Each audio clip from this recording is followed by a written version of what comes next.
একজন জিজ্ঞাসা করেছেন, স্বামী মৃত স্ত্রীকে কি দেখতে পারবে না, অথবা স্বামী কি স্ত্রীকে গোসল দিতে পারবে? এক্ষেত্রে শরীয়তের বিধান কি? প্রিয় ভাইয়েরা, যখন কারো স্ত্রী ইন্তেকাল করবেন, স্বামী তাকে দেখতে পারবেন, অবশ্যই স্বামী তাকে দেখতে পারবেন, তাকে শেষ বিদায় দিতে পারবেন। কিন্তু এই স্বামীর জন্য স্ত্রীকে গোসল দেওয়ার ক্ষেত্রে অথবা তাকে আলাদাভাবে স্পর্শ করার ক্ষেত্রে আপত্তি আছে, যেটা হাদিসের মধ্যে আসছে। মুসান্নাফে আব্দুর রাজ্জাকের ভিতরে বিষয় আসছে, লা ইউগাসসিলুর রাজুলু ইমরাআতাহু, কোনো মৃত ব্যক্তি তার স্ত্রীকে গোসল দিতে পারবে না, এটা হচ্ছে শরীয়তের নিষেধাজ্ঞা তার প্রতি।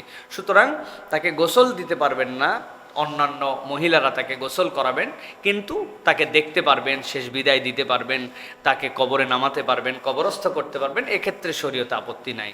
এটা হচ্ছে শরীয়তের বিধান। একজন জিজ্ঞাসা করেছেন, জামাতে নামাজ ধরতে গিয়ে শেষ বৈঠক পাই, আমি তাশাহুদ শুরু করতে করতেই ইমাম সাহেব সালাম ফিরায় দেন, এখন আমি কি সাথে সাথেই উঠে বাকি সালাত আদায় করব, নাকি তাশাহুদ শেষ করে উঠব? দয়া করে জানাবেন। প্রিয় ভাইয়েরা, কেউ যদি শেষ বৈঠক পান এবং এই বৈঠকে, অথবা মাঝের বৈঠক, শেষ বৈঠক পান এবং এই বৈঠকে যাওয়ার পরে যদি তিনি দেখেন যে তার বাকি আরও 4 রাকাত আছে, ইমাম সাহেব সালাম ফিরায় ফেলছেন, এখন তিনি তাশাহুদ পড়বেন না উঠে যাবেন?